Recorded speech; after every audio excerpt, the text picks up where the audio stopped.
आप सुन रहे हैं जगत गुरु तत्वदर्शी संत रामपाल जी महाराज द्वारा लिखित पुस्तक जीने की राह का पेज नंबर 102। शब्दार्थ।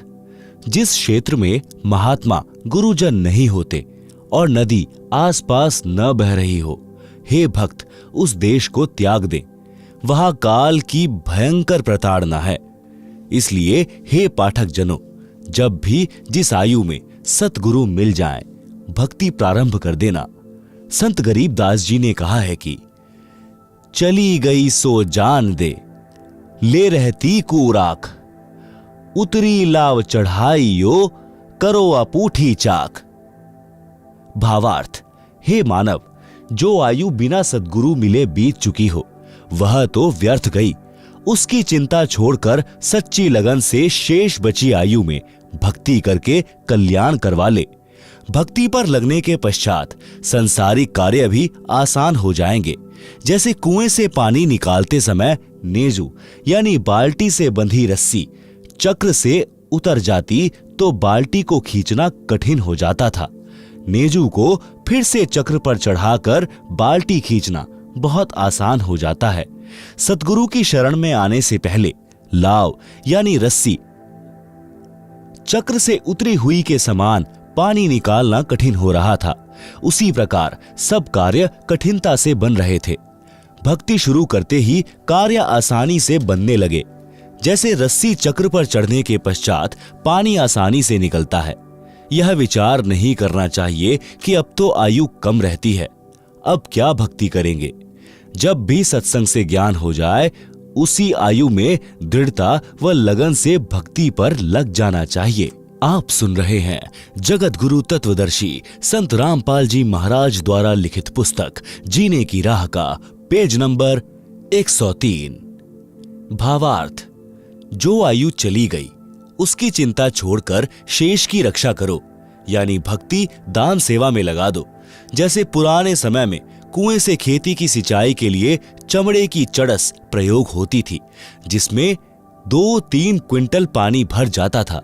उसको काष्ठ की चक्री के ऊपर लाव यानी मोटी रस्सी चढ़ाकर बांध कर खींचते थे। यदि लाव यानी रस्सी चक्री से उतर जाती थी यानी फिसल जाती थी तो उसे खींचना कठिन हो जाता था।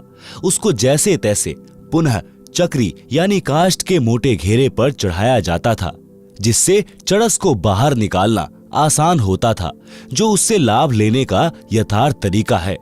इसलिए हे मानव, यदि गुरु शरण नहीं ली है तो आपकी लाव उतरी पड़ी है। जीवन का प्रत्येक कार्य मुसीबत बना खड़ा है। उस जीवन की लाव को पुनः पुली यानी चक्री पर चढ़ा लो, फिर चलाओ, आसान हो जाएगा। यानी गुरु जी की शरण लेकर अपने जीवन की राह को आसान बनाओ।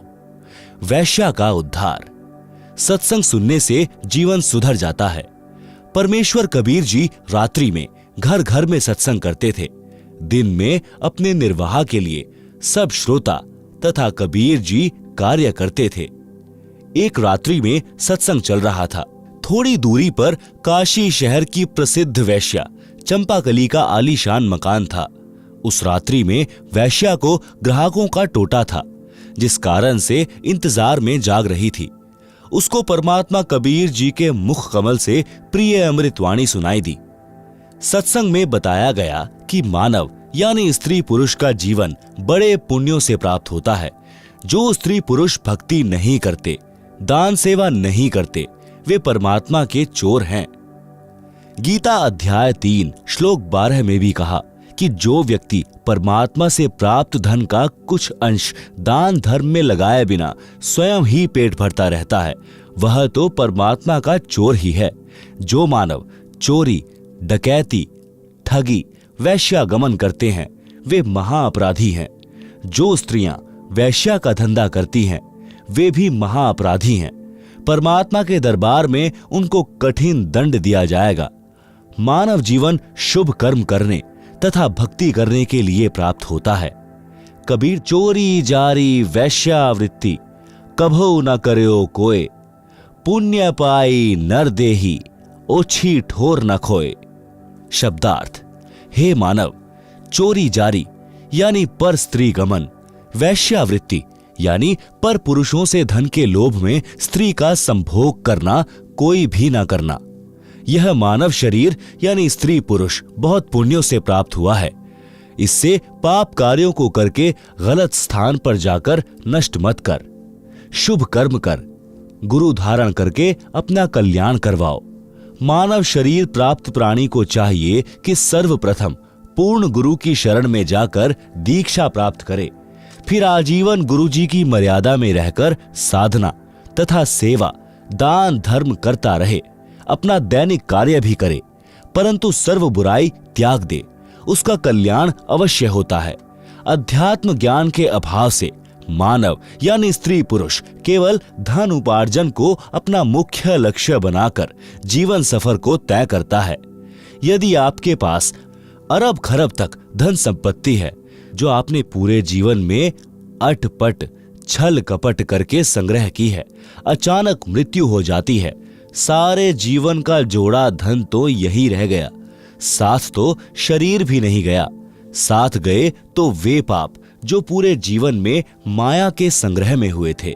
आप सुन रहे हैं जगत गुरु तत्वदर्शी संत रामपाल जी महाराज द्वारा लिखित पुस्तक जीने की राह का पेज नंबर 104। काया तेरी है नहीं, माया कहां से होए, गुरु चरणों में ध्यान रख, इन दोनों को खोए। कबीर सब जग निर्धना, धनवंता ना कोय, धनवान वही जानिए, जापे राम नाम धन होए। भावार्थ, जिस काया को रोग मुक्त कराने के लिए मानव अपनी संपत्ति को भी बेचकर उपचार कराता है, कहा है कि काया भी आपके साथ नहीं जाएगी। माया की तो बात ही क्या है। पूर्ण गुरु जी से दीक्षा लेकर दिन रात्रि भक्ति कर, गुरु जी के बताए ज्ञान को आधार बनाकर जीवन की राह पर चल। काया तथा माया से मोह हटाकर भक्ति धन संग्रह कर। हे मानव, मानव का पिछला इतिहास देख ले। सर्व सोने की लंका थी, रावण से रणधीर, एक पलक में राज नष्ट हुआ, जम के पड़े जंजीर। भक्ति बिना क्या होत है, भ्रम रहा संसार, रति कंचन पाया नहीं, रावण चली बार। भावार्थ, संत गरीबदास जी ने भी इसी बात का समर्थन किया कि भक्ति बिना जीव को कोई लाभ नहीं होता। माया जोड़ने के लिए आजीवन भटकता रहता है। श्रीलंका के राजा रावण के पास अनंत धन स्वर्ण आदि था, परंतु संसार त्याग कर जाते समय 1 ग्राम स्वर्ण भी साथ नहीं ले जा सका। सत्य भक्ति सत्य पुरुष की न करने से यमदूतों के द्वारा बेल यानी हथकड़ी बांधकर ऊपर यमराज के पास ले जाया गया, नरक में डाला गया। इसलिए हे मानव, अशुभ कर्मों से डर, सत्य भक्ति गुरु धारण करके कर। शंका समाधान करते हुए परमेश्वर कबीर जी ने सत्संग में बताया कि आध्यात्मिक ज्ञान के ना होने के कारण अच्छे व्यक्तियों से भी पाप हुए हैं। जब उन्होंने सत्संग सुना तो सर्व अपराध त्याग कर भक्ति करके अपना कल्याण कराया है। परमात्मा कबीर जी ने बताया कि मेरे पास साधना के वे यथार्थ मंत्र हैं जो सर्व पापों को नष्ट कर देते हैं, पुण्य बच जाते हैं। जैसे वर्तमान में वैज्ञानिकों ने ऐसी औषधि खोजी है जो खेती में डालने से घास व खरपतवार को नष्ट कर देती है, फसल सुरक्षित रहती है। ये मंत्र मैं अपने लोक से लेकर आया हूं। सोहम शब्द हम जग में लाएं, सार शब्द हम गुप्त छिपाएं। शब्दार्थ ऊपर किया है। ऋग्वेद मंडल 9 सूक्त 95 मंत्र 2 में भी प्रमाण है कि परमात्मा इस संसार में प्रत्यक्ष प्रकट होकर अपनी अमृतवाणी द्वारा मुक्ति के सत्य मार्ग की प्रेरणा करता है। वह परमात्मा सब देवों का देव यानी सर्व का मालिक भक्ति के गुप्त नामों का आविष्कार करता है। यदि कोई महापापी भी है, सत्य साधना करने लग जाता है और भविष्य में कोई पाप नहीं करता है, तो उसके सर्व पाप समाप्त हो जाते हैं। भक्ति करके अपना कल्याण करा सकता है। आप सुन रहे हैं जगत गुरु तत्वदर्शी संत रामपाल जी महाराज द्वारा लिखित पुस्तक जीने की राह का पेज नंबर 105। उपरोक्त अमृत वचन सुनकर वह बहन वैश्या जैसे गहरी नींद से जागी हो, कांपने लग गई। घर में ताला लगाकर सत्संग स्थल पर गई। पीछे ही महिलाओं की ओर बैठ गई।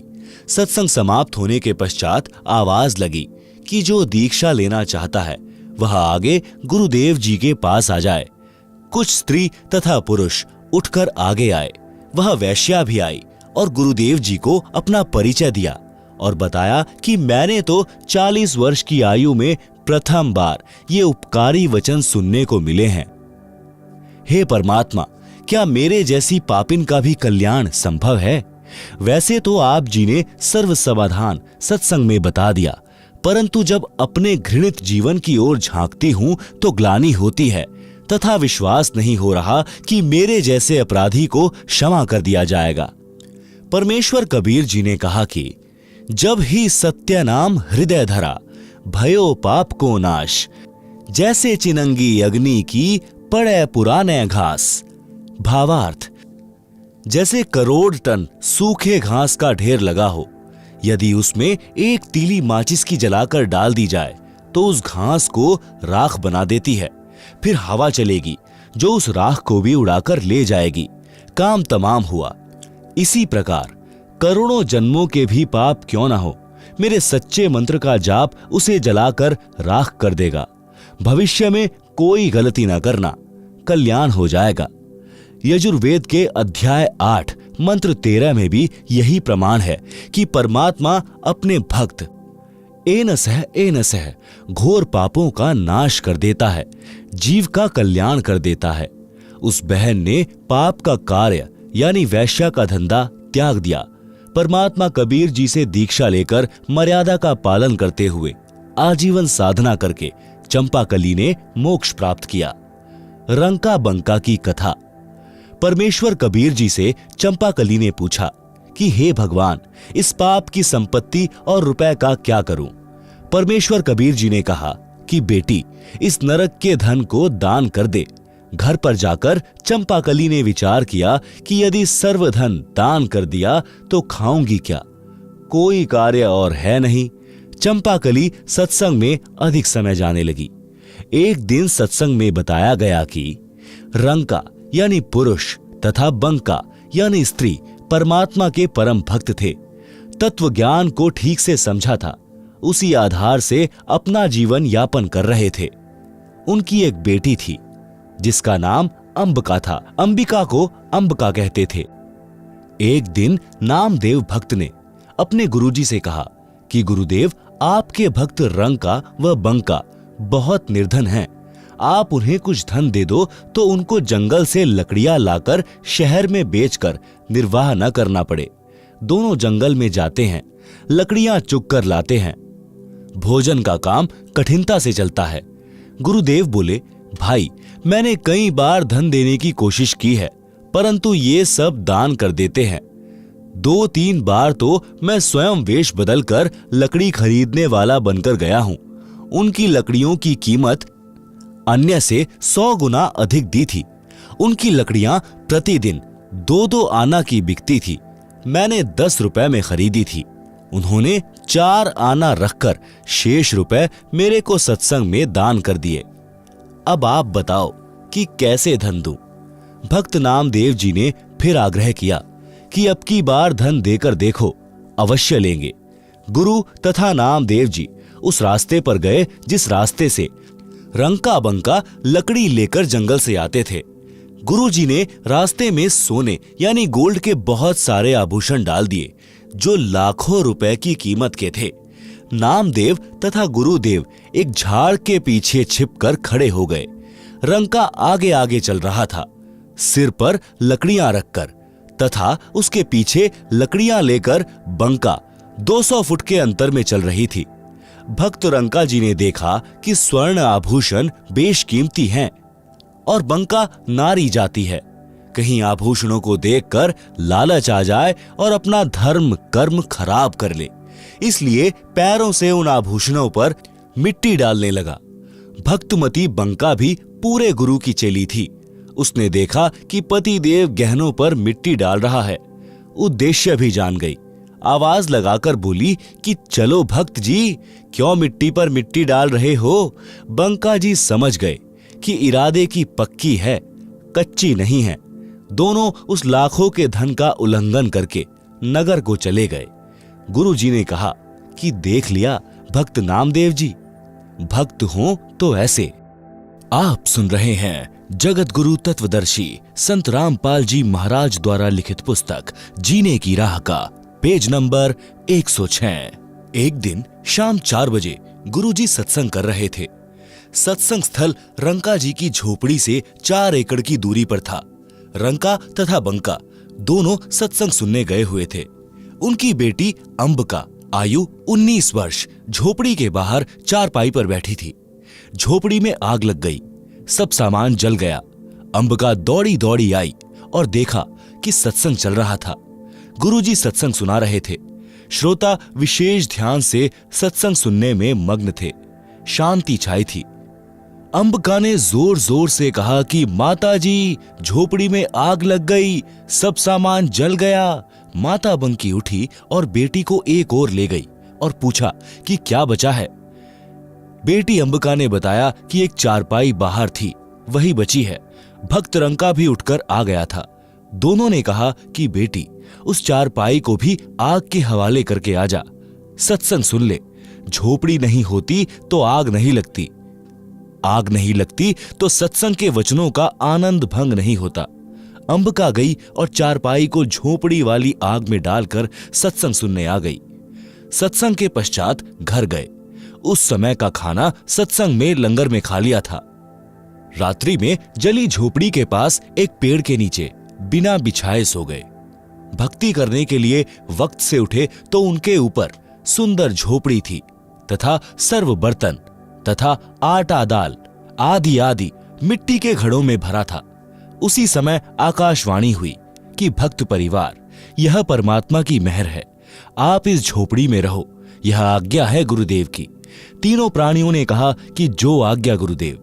सूर्योदय हुआ तो नगर के व्यक्ति देखकर आश्चर्यचकित रह गए कि जो झोपड़ी दूसरे वृक्ष के साथ डली थी उस पुरानी की राख पड़ी थी। नई झोपड़ी 1 सप्ताह से पहले बन नहीं सकती थी। सबने कहा कि यह तो इनके गुरुजी का चमत्कार है। नगर के लोग देखें और गुरुजी से दीक्षा लेने का संकल्प करने लगे। हजारों नगरवासियों ने दीक्षा ली। यह सब लीला परमेश्वर कबीर जी ने काशी शहर में प्रकट होने से लगभग 200 वर्ष पूर्व की थी। उस समय भक्त नामदेव जी को भी शरण में लिया था। उपरोक्त कथा प्रसंग सुनकर भक्तमती चंपाकली के मन का भय समाप्त हो गया और सर्व संपत्ति तथा धन परमात्मा कबीर गुरुजी को समर्पित कर दिया। परमात्मा ने कहा कि बेटी, जब तू ही मेरी हो गई तो संपत्ति तो अपने आप ही मेरी हो गई। इस मेरी संपत्ति को उतनी रख ले जितने में तेरा निर्वाह चले, शेष दान करती रह। भक्तमती चंपाकली ने वैसा ही किया। मकान रख लिया और अधिकतर रुपए गुरुजी की आज्ञा अनुसार भोजन भंडारे यानी लंगर में दान कर दिए। आप सुन रहे हैं जगत गुरु तत्वदर्शी संत रामपाल जी महाराज द्वारा लिखित पुस्तक जीने की राह का पेज नंबर 107। कबीर जी द्वारा शिष्यों की परीक्षा लेना। बंदी छोड़ कबीर परमेश्वर जी द्वारा अनेकों अनहोनी लीलाएं करने से प्रभावित होकर 64 लाख शिष्य बने थे। परमेश्वर तो भूत भविष्य तथा वर्तमान की जानते हैं। उनको पता था कि ये सब चमत्कार देखकर तथा इनको मेरे आशीर्वाद से हुए भौतिक लाभों के कारण मेरी जय जयकार कर रहे हैं।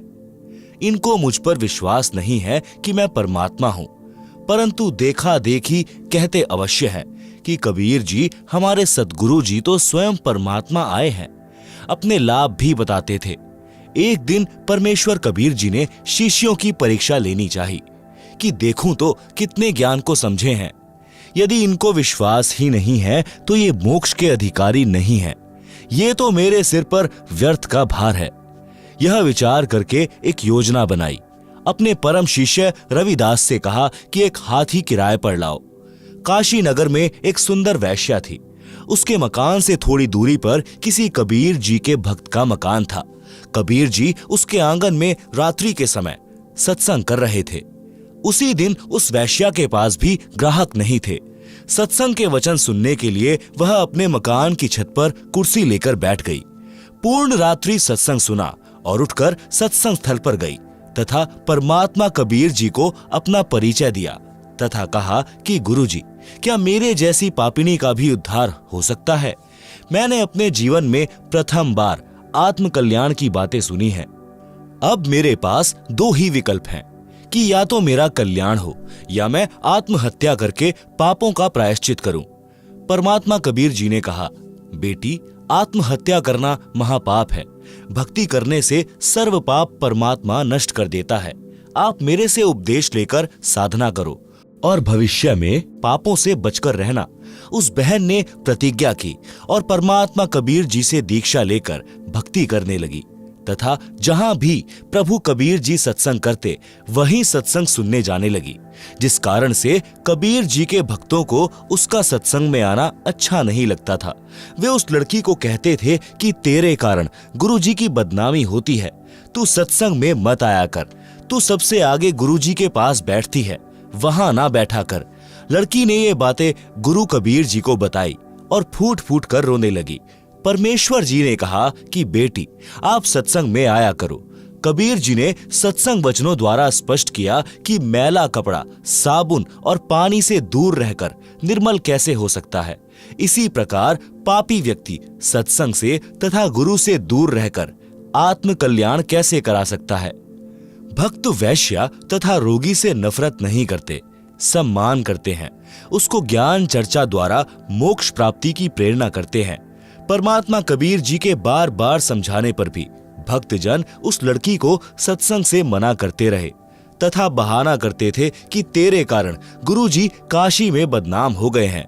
काशी के व्यक्ति हमें बार बार कहते हैं कि तुम्हारे गुरु जी के पास वैश्या भी जाती है, वह काहे का गुरु है। आप सुन रहे हैं जगत गुरु तत्वदर्शी संत रामपाल जी महाराज द्वारा लिखित पुस्तक जीने की राह का पेज नंबर 108। उस लड़की से कहा कि बेटी, आप मेरे साथ हाथी पर बैठकर चलोगी? लड़की ने कहा, जो आज्ञा गुरुदेव। अगले दिन सुबह लगभग 10 बजे हाथी के ऊपर तीनों सवार होकर काशी नगर के मुख्य बाजार में से गुजरने लगे। संत रविदास जी हाथी को चला रहे थे। लड़की रविदास जी के पीछे, कबीर जी के आगे, यानी दोनों के बीच में बैठी थी। कबीर जी ने एक बोतल में गंगा का पानी भर लिया। उस बोतल को मुख से लगाकर घूंट घूंट कर पी रहे थे। लोगों को लगा कि कबीर जी शराब पी रहे हैं। शराब के नशे में वैश्या को सरेआम बाजार में लिए घूम रहे हैं। काशी के व्यक्ति एक दूसरे को बता रहे हैं कि देखो, बड़े बड़े उपदेश दिया करता कबीर जुलाहा, आज इसकी पोल पट्टी खुल गई है। ये लोग सत्संग के बहाने ऐसे कर्म करते हैं। काशी के व्यक्ति कबीर जी के शिष्यों को पकड़ पकड़ कर लाकर दिखा रहे थे कि देख, तुम्हारे परमात्मा की करतूत, शराब पी रहे हैं, वैश्या को लिए सरेआम घूम रहा है। यह लीला देखकर वे 64 लाख नकली शिष्य कबीर जी को त्याग कर चले गए। पहले वाली साधना करने लगे, लोक लाज में फंसकर गुरु विमुख हो गए। परमात्मा कबीर जी विशेषकर ऐसी लीला उस समय किया करते जिस समय दिल्ली का सम्राट सिकंदर लोधी काशी नगरी में आया हो। उस समय सिकंदर लोधी राजा काशी में उपस्थित था। काजी पंडितों ने राजा को शिकायत कर दी कि कबीर जुलाहे ने जुल्म कर दिया। शर्म लाज समाप्त करके सरेआम वैश्या के साथ हाथी के ऊपर गलत कार्य कर रहा था, शराब पी रहा है। राजा ने तुरंत पकड़कर गंगा में डुबोकर मारने का आदेश दिया। आप सुन रहे हैं जगत गुरु तत्वदर्शी संत रामपाल जी महाराज द्वारा लिखित पुस्तक जीने की राह का पेज नंबर 109। अपने हाथों से राजा सिकंदर ने हाथों में हथकड़ी तथा पैरों में बेड़ी तथा गले में तोक लगाई। नौका में बैठाकर गंगा दरिया के मध्य में ले जाकर दरिया में सिपाहियों ने पटक दिया। हथकड़ी, बेड़ी तथा तोक अपने आप टूटकर जल में गिर गई। परमात्मा जल पर पद्म आसन लगाकर बैठ गए। नीचे से गंगा जल चक्कर काटता हुआ बह रहा था। परमात्मा जल के ऊपर आराम से बैठे थे। कुछ समय उपरांत परमात्मा कबीर जी गंगा के किनारे आ गए। सिपाहियों ने शेख तकी के आदेश से कबीर जी को पकड़कर नौका में बैठाकर कबीर परमात्मा के पैरों तथा कमर पर भारी पत्थर बांधकर हाथ पीछे को रस्सी से बांधकर गंगा दरिया के मध्य में फेंक दिया। रस्से टूट गए, पत्थर जल में डूब गए परमेश्वर कबीर जी जल के ऊपर बैठे रह गए। जब देखा कि कबीर गंगा दरिया में डूबा नहीं, तो क्रोधित होकर शेख तकी ने राजा से कहकर तोप के गोले मारने का आदेश दे दिया। पहले कबीर जी को पत्थर मारे, गोली मारी, तीर मारे। अंत में तोप के गोले 4 पहर यानी 12 घंटे तक कबीर जी के ऊपर चलाए। कोई तो वही किनारे पर गिर जाता, कोई दूसरे किनारे पर जाकर गिरता, कोई दूर तालाब में जाकर गिरता। एक भी गोला, पत्थर, बंदूक की गोली या तीर परमेश्वर कबीर जी के आसपास भी नहीं गया। इतना कुछ देखकर भी काशी के व्यक्ति परमेश्वर को नहीं पहचान पाए। तब परमेश्वर कबीर जी ने देखा कि ये तो अक्ल के अंधे हैं। उसी समय गंगा के जल में समा गए और अपने भक्त रविदास जी के घर प्रकट हो गए। दर्शकों को विश्वास हो गया कि कबीर जुलाहा गंगा जल में डूबकर मर गया है। उसके ऊपर रेत व रेग यानी गारा जम गई होगी। सब खुशी मनाते हुए, नाचते कूदते हुए नगर को चल पड़े। शेख तकी अपनी मंडली के साथ संत रविदास जी के घर यह बताने के लिए गया कि जिस कबीर जी को तुम परमात्मा कहते थे वह डूब गया है, मर गया है। संत रविदास जी के घर पर जाकर देखा तो कबीर जी इकतारा यानी वाद्य यंत्र बजा बजा कर शब्द गा रहे थे। शेख तकी की तो मां सी मर गई। राजा सिकंदर के पास जाकर बताया कि वह आंखें बचाकर भाग गया है, रविदास के घर बैठा है। यह सुनकर बादशाह सिकंदर लोधी संत रविदास जी की कुटी पर गया। परमात्मा कबीर जी वहां से अंतर्ध्यान होकर गंगा दरिया के मध्य में जल के ऊपर समाधि लगाकर जैसे जमीन पर बैठते हैं ऐसे बैठ गए। रविदास जी से पूछा कि कबीर जी कहां पर हैं? संत रविदास जी ने कहा कि हे बादशाह जी, वे पूर्ण परमात्मा हैं, वे ही अलख अल्लाह हैं। आप इन्हें पहचानो, वे तो मर्जी के मालिक हैं, जहां चाहे चले जाएं।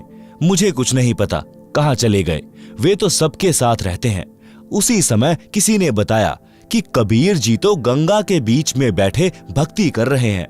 सब व्यक्ति तथा राजा व सिपाही गंगा दरिया के किनारे फिर से गए। राजा ने नौका भेजकर मल्लाहों के द्वारा संदेश भेजा कि बाहर आए। मल्लाहों ने नौका कबीर जी के पास ले जाकर राजा का आदेश सुनाया कि आपको सिकंदर बादशाह याद कर रहे हैं, आप चलिए। परमेश्वर कबीर जी उस जहाज यानी बड़ी नौका में बैठकर किनारे आए। आप सुन रहे हैं जगत गुरु तत्वदर्शी संत रामपाल जी महाराज द्वारा लिखित पुस्तक जीने की राह का पेज नंबर 110। राजा सिकंदर ने फिर गिरफ्तार करवाकर हाथ पैर बांधकर खूनी हाथी से मरवाने की आज्ञा कर दी। चारों ओर जनता खड़ी थी। सिकंदर ऊंचे स्थान पर बैठे थे। परमात्मा को बांध जोड़कर पृथ्वी पर डाल रखा था। महावत यानी हाथी के ड्राइवर ने हाथी को शराब पिलाई और कबीर जी को कुचलकर मरवाने के लिए कबीर जी की ओर बढ़ा। कबीर जी ने अपने पास एक बब्बर सिंह खड़ा कर दिया। वह केवल हाथी को दिखा। हाथी चिंघाड़ कर डर के मारे वापस भाग गया। महावत को नौकरी का भय सताने लगा। हाथी को भाले मार मार कर कबीर जी की ओर ले जाने लगा, परंतु हाथी उल्टा भागे। तब पीलवान यानी महावत को भी शेर खड़ा दिखाई दिया तो डर के मारे उसके हाथ से अंकुश गिर गया। हाथी भाग गया। परमेश्वर कबीर जी के बंधन टूट गए। कबीर जी खड़े हुए तथा अंगड़ाई ली तो लंबे बढ़ गए। सिर आसमान को छुआ दिखाई देने लगा। प्रकाशमान शरीर दिखाई देने लगा। सिकंदर राजा भय से कांपता हुआ परमेश्वर कबीर जी के चरणों में गिर गया। क्षमा याचना की तथा कहा कि आप परमेश्वर हैं, मेरी जान बख्शो, मेरे से भारी भूल हुई है। मैं अब आपको पहचान गया हूं, आप स्वयं अल्लाह पृथ्वी पर आए हो। तब परमेश्वर कबीर जी काशी नगर में आए तथा उसी गणिका के मकान में चौक में बैठ गए। लड़की परमात्मा के चरण दबा रही थी। परमेश्वर कबीर जी के पैर अपनी सांथलों यानी घुटनों से ऊपर की टांग पर रख लिए। नोट: इन वाणियों का शब्दार्थ ऊपर संक्षेप में किया है। फिर गणिका के संग चले, शीशी भरी शराब, गरीब दास उस पुरी में जुल्हा भया खराब। तारी बाजी पुरी में भिष्ट जुल्ह दी नीच, गरीब दास गणिका सजी दहूं संतों के बीच। गावत बैन बिलास पद, गंगा जल पीवंत, गरीबदास विहल भये मतवाले घूमंत। भड़ुआ भड़ुआ सब कहें कोई न जाने खोज। दास गरीब कबीर करम बांटत शिर का बोझ। देखो गनी का संगी लई कहते कौम 36। गरीब दास इस जुलहदी का दर्शन आन हदीस। शाह सिकंदर को सुनी भिष्ट हुए दो संत। गरीब दास चारों वरण उठी लागे सब पंथ। चारी वर्ण शट आश्रम दोनों दीन खुशाल। गरीब दास हिंदू तुरक पड़या शहर गली जाल। शाह सिकंदर कह गए सुनी कबले अरदास। गरीब दास तलबा हुई पकड़े दोनों दास। कहो कबीर यो क्या किया गनिका लिन्ही संग। गरीब दास भूले भक्ति परया भजन में भंग। सुनो सिकंदर बादशाह हमरी अरज आवाज। गरीब दास वह राखिसी जिन योह साज्या साज। जड़ियां तोक जंजीर गल शाह सिकंदर आप। गरीब दास पदलीन है तारी अजपा जाप। हाथों जड़ी हथकड़ी पग बेड़ी पहिराए। गरीब दास बीच गंग में तहां दीन्हा छिटकाए। झड़ी गए तोक जंजीर सब लगे किनारे आए। गरीब दास देखे खलक स्यों काजी बादशाह। नीचे नीचे गंगा जल ऊपर आसन थीर। गरीब दास बूढ़े नहीं बैठे अधर कबीर। यह अचरज कैसा भया देखें दोनों दीन। गरीब दास काजी कहें बांधी दिया जलसीन। गल में फांसी डारी करी बांधो शिला सुधारी। गरीब दास यह जुलहदी जब बूढ़े गंगधार। शिला धरी जब नाव में बांधी गले कबीर। गरीब दास फंद टूटी के ना डूबे जल नीर। शिला चही शाह और को देखत काशी ख्याल। गरीब दास कबीर का आसन अधर हमाल। तीर बाण गोली चले तो प्रहकल्यों शोर। गरीब दास उस जुलहदी के गई एक नहीं और। अधर धार गोले बहें जल के बीच गभाक। गरीब दास उस जुलहदी पर शस्त्र छूटे लाख। तो प्रहकले सब चले तीर बाण कमान। गरीब दास वह जुलहदी जल पर रहे अमान। अधरी धार अपार गति जल परी लगी समाधि। गरीब दास निज ब्रह्म पद खेले आदि अनादि। जुलम हुआ बूढ़े नहीं शस्त्र लगे ना बाण। गरीब दास इब कौन गति कैसे लीजे प्राण। लगी समाधि अगाध में बिचरे काशी गंग। गरीब दास की लोल सर छुहे चरण तरंग। चारी पहर गोले बगे धमी मुलक मैदान। गरीब दास पोखर सुखे रहे कबीर अमान। अपनी करनी सब करी थाके दोनों दीन। गरीब दास अब जुलहदी पैठी गए जलमीन। डूब्या डूब्या सब कहें हो गए गारत गोर। गरीब दास कबले धनी तुम आगे क्या जोर। आनंद मंगल होत है बटे बधाई बेग। गरीब दास उस जुलहदी पर फिर गई रेती रेग। हस्ती घोड़े चढ़त हैं पान मिठाई चीर। गरीब दास काशी खुशी बूढ़े गंग कबीर। जावो घरी रे दास के हिलकारे हजूर। गरीब दास खुशिया कहो कहियो नहीं कसूर। झालरी ढोलक बजत है गावे शब्द कबीर। गरीब दास रे दास संगी दोनों एक ही तीर। काजी पंडित सब गए शाह सिकंदर उठ।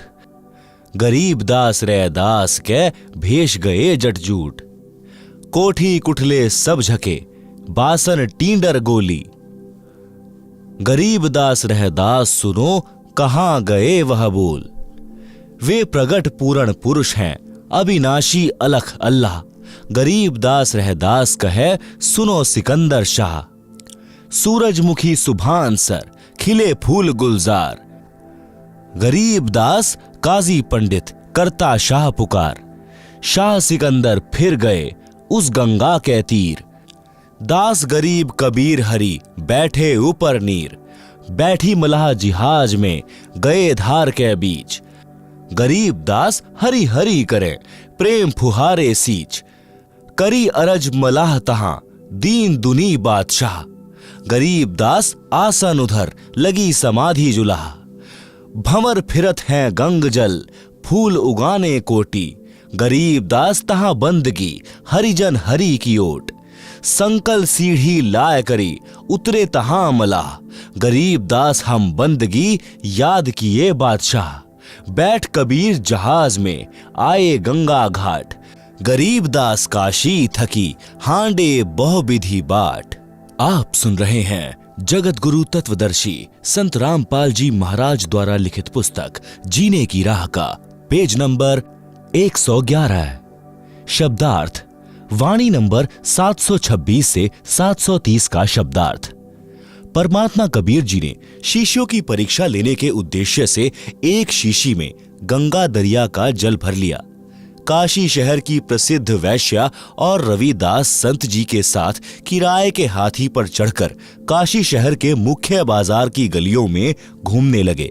शीशी से मुख लगाकर जल पी रहे थे, परंतु अदा कर रहे थे जैसे शराब पी रहे हैं। रविदास जी हाथी को चला रहे थे, पीछे वैश्या बैठी थी। वैश्या के पीछे कबीर जी वैश्या के गले में हाथ डालकर आशिक की तरह अभिनय कर रहे थे। काशी शहर के व्यक्ति यह सब देखकर हाथों से तालियां बजाने लगे और कहने लगे कि देखो, कबीर नीच जुलाहा वैश्या को साथ लेकर शराब के नशे में वैश्या के गले में हाथ डालकर मतवाला होकर घूम रहा है। परमात्मा कबीर जी भक्ति के शब्द कविता गा रहे थे और झूम रहे थे। जनता समझ रही थी कि गाने गा रहा है। अभद्र तरीके से वैश्या से लिपटा बैठा है। इसने लोक लाज भी उतार दी है। काशी नगर के सब नागरिक कबीर जी को भड़वा भड़वा यानी व्यभिचारी व्यभिचारी कहने लगे, परंतु इस राज को कोई नहीं समझ पा रहा था कि परमात्मा कबीर जी सतगुरु रूप में अनेकों शिष्यों को दीक्षा दे चुके थे। उनके पापों का भार अपने सिर पर ले रखा था। शिष्य गुरु आज्ञा का पालन नहीं कर रहे थे, उनके भार से मुक्त हो रहे थे। शिष्यगण यह लीला देखकर नाम दीक्षा त्याग कर कबीर जी से दूर हो गए। उनके सत्संग विचार भी सुनने के लिए सत्संग जाना भी त्याग दिया। जितने शिष्यों ने नाम त्यागा, उनका भार कबीर जी के सिर से उतर गया। काशी शहर के 36 बिरादरी के व्यक्ति कह रहे थे कि देखो, गणिक यानी वैश्या को साथ लेकर चल रहा है। इस जुलाहे कबीर के दर्शन से भी पाप लगता है। आप सुन रहे हैं जगत गुरु तत्वदर्शी संत रामपाल जी महाराज द्वारा लिखित पुस्तक जीने की राह का पेज नंबर 112 है। वाणी नंबर 731 से 754 का शब्दार्थ। उन दिनों में दिल्ली का राजा सिकंदर लोधी काशी में ठहरा हुआ था, क्योंकि वह पूरे पुराने भारत का सम्राट था। उसके अधीन छोटे राज्य भी थे। काशी नगर का नरेश बीर देव सिंह बघेल भी सिकंदर के अधीन था। परमात्मा कबीर जी भी अनोखी लीला उसी समय किया करते थे जिस समय दिल्ली का राजा सिकंदर काशी शहर में आया हो।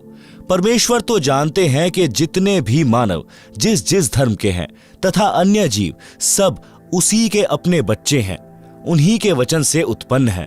पिता होने के नाते परमेश्वर कबीर जी भी अपने बच्चों को काल ब्रह्म के चंगुल से निकालने के लिए प्रयत्न करते रहते हैं। परमेश्वर कबीर जी चाहते थे कि किसी तरह सिकंदर को मेरे सामर्थ्य का पता चल जाए और यह अपने राज वाले क्षेत्र में मेरे सत्य ज्ञान के प्रचार में सहयोग करे तथा अपना भी कल्याण करवाए। भारत में हिंदू गुरु ब्राह्मणों तथा मुसलमान काजी मुल्लाओं की आपस में कभी नहीं बनती थी। धर्म के नाम पर झगड़ा खड़ा किए रहते थे, परंतु जब कबीर जी की त्रुटि उन्हें मिल जाती तो सब एक होकर कबीर जी का जोरदार विरोध करते थे। कारण यह था कि परमात्मा कबीर जी दोनों धर्मों के प्रचारकों के ज्ञान को गलत सिद्ध करते थे। कहते थे कि इन धर्म प्रचारकों को अपने धर्म ग्रंथों का भी ज्ञान नहीं है, सब के सब शास्त्रों के विरुद्ध ज्ञान व भक्ति बताते हैं, जिस कारण से साधकों को कोई अध्यात्म लाभ परमात्मा की ओर से नहीं मिल रहा है।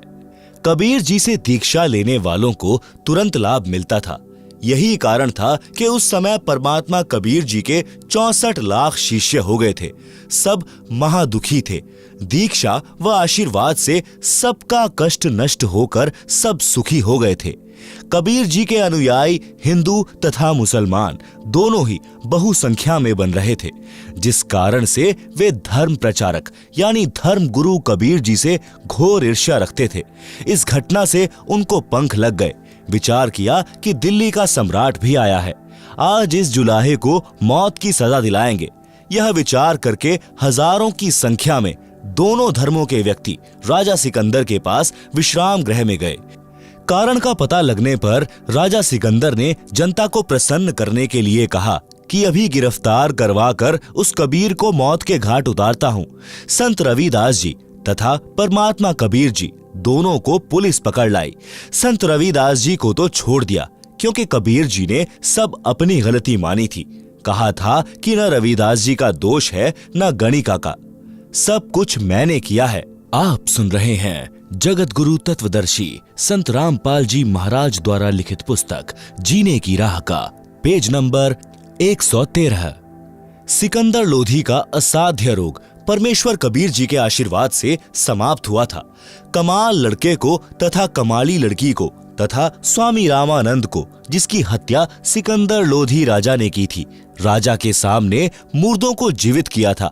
राजा सिकंदर भी कबीर जी को गुरु मानता था, परंतु अधिक जनता को देखकर तथा अक्षम्य अपराध मानकर कानून व्यवस्था राज में बनाए रखने के उद्देश्य से सिकंदर ने कबीर जी को गिरफ्तार करवाया। फिर भी कुछ गुरु मर्यादा का ध्यान रखते हुए प्रश्न किया कि हे कबीर जी, आप इतने नेक विचारों वाले थे, यह क्या कर बैठे? आपने वैश्या को साथ लिया, आप भक्ति भूल गए, आपका भजन यानी नाम खंड हो गया, भक्ति का नाश कर लिया।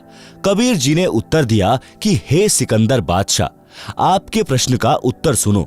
जिस परमेश्वर ने सब ब्रह्मांडों को बनाकर सुरक्षित रखा है, वह मेरी भी रक्षा करेगा।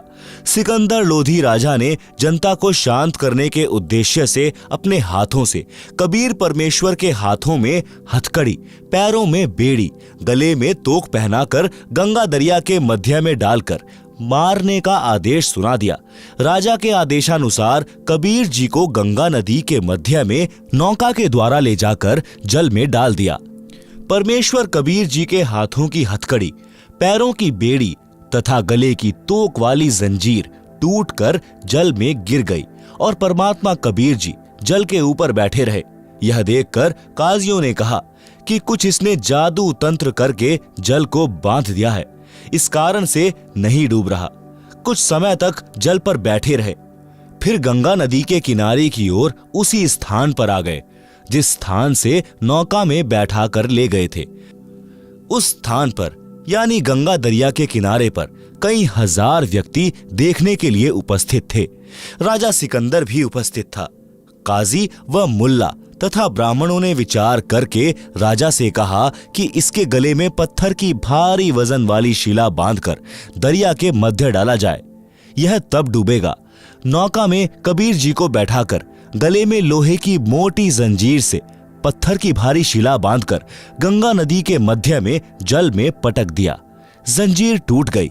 पत्थर की शिला जल के ऊपर तैरती हुई तेजी से चलकर सिकंदर राजा की ओर आई। कबीर जी जल के ऊपर पालथी लगाकर सुखासन पर बैठे रहे। अथाह जल नीचे नीचे बह रहा है।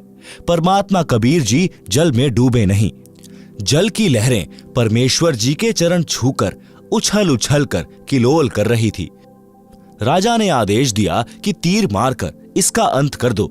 जब बहुत समय तक तीर बाणों से कबीर जी नहीं मरे तो तोप यंत्र मंगाया गया। तोप के गोले तथा तीर दोनों ही छोड़े गए, परंतु एक भी परमेश्वर कबीर जी की ओर नहीं गया। कोई गोला उसी किनारे के पास दरिया में गिरे, कोई दूर गिरे। कुछ तोप के गोले तो दूर तालाबों में गिरे जिनका जल ही सूख गया। तोप के कुछ गोले दाएं बाएं गिर रहे थे।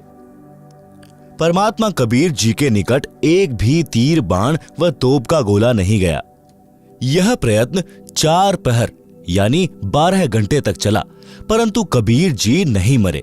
पूर्ण परमात्मा कबीर जी अविनाशी हैं। अविनाशी को कौन मार सकता है। वे जनता को लीला के माध्यम से अपना सामर्थ्य दिखा रहे थे, परंतु काल ब्रह्म ने बुद्धि हर रखी थी। किसी के भी विचार में यह बात नहीं आई कि यह सामान्य व्यक्ति नहीं है। जब राजा तथा प्रजा ने सब कोशिश कर ली तो कहने लगे कि इसको कैसे मारा जाए। जब सब जुल्म करके थक लिए तब परमात्मा कबीर जी गंगा नदी के जल में गोता लगा गए। उपस्थित जनता तथा राजा ने मान लिया कि कबीर जल में डूबकर मर गया। इसके शव पर रेत व गारा गिर गई। कबीर जी के मरने की खुशी में लोग ढोल बजाने लगे, नाचने गाने लगे और मिठाई बांटने लगे। राजा विश्राम गृह में चला गया। काजी, मुल्ला व पंडित जन मिलकर रविदास के घर गए। वहां पर उनको अंदर से कबीर जी की आवाज सुनाई दी। वे परमात्मा की महिमा के शब्द यानी कविता गा रहे थे। रविदास जी को बताने गए थे कि जिसे आप अविनाशी कहते थे वह कबीर मर गया है। घर के अंदर गए तो कबीर जी रविदास जी के पास बैठे थे। दोनों शब्द गा रहे थे। देखकर वापस जाकर सिकंदर को बताया कि कबीर मरा नहीं, वह तो रविदास के घर पर बैठा है। हजारों की संख्या में काशी के काजी, मुल्ला, पंडित तथा जनता रविदास जी के घर गए। वहां पर कबीर जी नहीं मिले। रविदास जी से पूछा कि कबीर कहाँ हैं? वे बोले कि अभी मेरे पास से गए हैं। कह रहे थे कि गंगा में स्नान करके आता हूं। राजा तथा सब व्यक्ति गंगा के उसी किनारे पर गए तो परमात्मा कबीर जी जल के ऊपर पहले की तरह बैठे मिले। दरिया के मध्य में बैठे थे। छोटा समुद्री जहाज में मल्लाह यानी जहाज चालक व अन्य कुछ व्यक्ति गए और कहा कि आपको राजा सिकंदर बुला रहा है। जहाज से सीढ़ी जंजीरों से बांधकर जल में लटकाई। कबीर जी सीढ़ी से चढ़कर जहाज में बैठकर गंगा नदी से बाहर आए तो तुरंत पकड़ लिए यानी गिरफ्तार कर लिए। आप सुन रहे हैं जगत गुरु तत्वदर्शी संत रामपाल जी महाराज द्वारा लिखित पुस्तक जीने की राह का पेज नंबर 114। खूनी हाथी से कबीर परमेश्वर को मरवाने की कुचेष्टा। खूनी हाथी मस्त है, पग बंधे जंजीर। गरीब दास जहां डारिया, मसक बांधी कबीर। सिंह रूप साहिब धरिया, भागे उल्टे फील। गरीब दास नहीं समझती यह दुनिया खलील। बने केहरी सिंह जीत, चौर शिखर असमान। गरीब दास हस्ती लखया, दिखे नहीं जिहान। कूटे शीश महावत, अंकुश शीर गरगाप। गरीब दास उल्टा भगे, तारी दीजे थाप। भाले को खो मारिए, चरखी छूटे पाख। गरीब दास नहीं निकट जाए, किलकी देवे लाख। जैसी भक्ति कबीर की, ऐसी करे ना कोय। गरीब दास कुंजर थके, उल्टे भागे रोए। दुम गोवे मूंडी धुने, सैन न समझे एक। गरीब दास दिखे नहीं, आगे खड़ा अलेख। पीलवान देखा तबे, खड़ा केहरी सिंह। गरीब दास आए तहां, धरी मौला बहुरंग। उतरे मौला अरस्ते, भाव भक्ति के हेत। गरीब दास तब शाह लखे, कबीर पुरुष सहेत। लीला की कबीर ने, दो रूप में रहे दीस। दास गरीब कबीर के, पास खड़े जगदीश। जंभाई अंगड़ाइयां, लंबे भय दयाल। गरीब दास उस शाह को, मानो दर्शा काल। कोटि चंद्र शशिभान मुख, गिरद कुंड दुमलील। गरीब दास तहां न टिके, भागी गए रणफील। नयन लाल भोपीत हैं, डूंगर नख पहाड़। गरीब दास उस शाह को, सिंह रूप दीदार। मस्तक शिखर स्वर्ग लग, दीरग देह बिलंद। गरीब दास हरि उतरे, काटन जम के फंद। गिरद नाभि निर्भय कला, दुदकारे नहीं कोय। गरीब दास त्रिलोकी में, गाज तास की होय। जीव नरसिंह प्रहलाद के, यू वह नरसिंह एक। गरीब दास हरियाइया, राखन जन की टेक। बार बार सताए कर, मस्तक लीना भार। गरीब दास शाह यों कहे, बक्सो इबकी बार। तहां सिंह ल्यो लीन हुआ, परचा इबकी बार। गरीब दास शाह यों कहे, अल्लाह दिया दीदार। सुन काशी के पंडितों काजी मुल्ला पीर, गरीबदास इसके चरण लियो अलह अलेख कबीर। योह कबीर अल्लाह है उतरे काशी धाम, गरीबदास शाह यो कहे झगर मुए बेकाम। काजी पंडित रूठया हम त्याग्यायो देश, गरीबदास षटदल कहे जादू सिहर हमेश। इन जादू जंतर किया हस्ती दिया भगाए, गरीबदास इतना रहे काशी बिडरी जाए। काशी बिडरी चहों दिशा थांभन हारा एक, गरीबदास कैसे थंभे बिडरे बहुत अनेक। आप सुन रहे हैं जगत गुरु तत्वदर्शी संत रामपाल जी महाराज द्वारा लिखित पुस्तक जीने की राह का पेज नंबर 115। शब्दार्थ वाणी नंबर 767 से 789। परमात्मा कबीर जी के हाथ पैर बांधकर एक मैदान के अंदर डाल दिया, जहां पर घोर अपराधियों को कठोर दंड दिया जाता था। वर्तमान के स्टेडियम जैसा वह मैदान होता था। राजा तथा पदाधिकारी स्टेज पर बैठते थे, दर्शक चारों ओर खड़े होते थे। मनुष्यों को मारने के लिए हाथी को प्रशिक्षित किया जाता था। उसे शराब तथा रक्त पीने का चस्का लगाया जाता था। उसे खूनी हाथी कहते थे। राजा सिकंदर तथा अन्य मंत्रीगण बैठे थे। प्रजा चारों ओर खड़ी थी। खूनी हाथी को महावत यानी हाथी को वश करके चलाने वाला व्यक्ति कबीर जी की ओर मारने के लिए लाया तो परमेश्वर कबीर जी ने एक सिंह का रूप दिखाया, जो केवल हाथी को दिखाई दे रहा था। हाथी ने शराब पी रखी थी। सिंह को देखकर भय के कारण उल्टा भाग गया। महावत ने हाथी को भालों से मारा, परंतु कबीर जी की ओर हाथी नहीं गया। परमात्मा कबीर जी ने महावत को भी सिंह खड़ा दिखा दिया। महावत भी डरकर हाथी से गिर गया। हाथी भाग गया। परमात्मा कबीर जी के बंधन टूट गए और खड़े हुए। खड़ा होकर अंगड़ाई ली और जम्भाई यानी उबासी ली। बहुत लंबे हो गए। सिर आकाश को छू रहा था। शरीर से असंख्य सूर्यों का प्रकाश निकल रहा था। यह केवल राजा सिकंदर को दिखाई दिया। राजा भयभीत होकर खड़ा होकर मैदान में आया और कहा कि मेरी जान बख्श दो, मेरे से बड़ी गलती हुई है। मेरे को परमात्मा का दर्शन हो गया है। जनता से राजा ने कहा कि यह अल्लाहू अकबर है, कबीर रूप में पृथ्वी पर आया है, इसके चरण छूकर अपना कल्याण करवा लो। परंतु कर्महीन काजी मुल्ला व पंडित कहने लगे कि कबीर ने जादू जंत्र करके हाथी को भगा दिया, हम जा रहे हैं। यह कहकर वे पाप आत्मा सब चले गए। परमात्मा ने अपना शरीर सामान्य किया और सिंह को अदृश्य कर दिया, अपनी कुटी में चले गए। आप सुन रहे हैं जगत गुरु तत्वदर्शी संत रामपाल जी महाराज द्वारा लिखित पुस्तक जीने की राह का पेज नंबर 116। दीक्षा के पश्चात पूर्ण गुरुदेव जी से दीक्षा लेकर पूर्ण विश्वास के साथ गुरुदेव द्वारा बताई साधना पूरी निष्ठा के साथ करें। कबीर जी ने बताया है कि धीरज रखें। धीरे धीरे रे मना, धीरे सब कुछ होए। माली सींचे 100 घड़ा, समय आए फल होए। भावार्थ, जैसे माली आम का बीज बोता है, उसकी सिंचाई करता है, कुछ दिन पश्चात अंकुर दिखाई देता है, फिर भी समय समय पर सिंचाई करता रहता है। रक्षा के लिए कांटेदार झाड़ियों की बाड़ यानी फेंसेस करता है। एक आम के पौधे को पेड़ बनने में लगभग 8 से 10 वर्ष लग जाते हैं। तब तक माली पौधा लगाने वाला यानी बाग का मालिक या नौकर उस पौधे की सिंचाई करता रहता है। जब आम का पेड़ बन जाता है तो आम के फल लगते हैं। इतने लगते हैं कि स्वयं का परिवार भी खाता है तथा बेचकर अपना निर्वाह भी करता है। इसी प्रकार भक्ति नाम रूपी बीज को बोकर यानी दीक्षा लेकर उसका स्मरण दान रूपी सिंचाई करते रहना चाहिए। आम के पौधे की तरह धीरे धीरे भक्ति रूपी पेड़ बनने के पश्चात सुखों का अंबार लग जाएगा। जैसे आम के पेड़ को टनों आम लगे, खाए और बेचकर धन कमाया, इसी प्रकार भक्त को धीरज रखना चाहिए।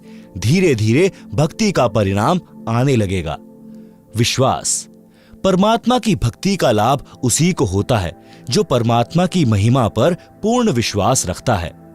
परमात्मा के लिए कुछ भी असंभव नहीं है। एक नगर के बाहर जंगल में दो महात्मा साधना कर रहे थे। एक 40 वर्ष से घर त्याग कर साधना कर रहा था, दूसरा अभी 2 वर्ष से साधना करने लगा था। परमात्मा के दरबार से एक देवदूत प्रतिदिन कुछ समय उन दोनों साधकों के पास व्यतीत करता था। दोनों साधकों के आश्रम गांव के पूर्व तथा पश्चिम में थे। बड़े का स्थान पश्चिम में तथा छोटे का स्थान गांव के पूर्व में जंगल में था।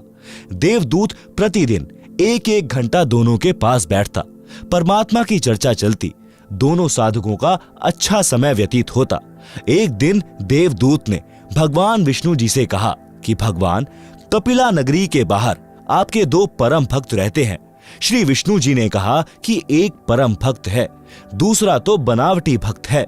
देवदूत ने विचार किया कि जो 40 वर्ष से साधना रत है वह पक्का भक्त होगा, क्योंकि लंबी लंबी दाढ़ी, सिर पर बड़ी जटा यानी केश है और समय भी 40 वर्ष बहुत होता है।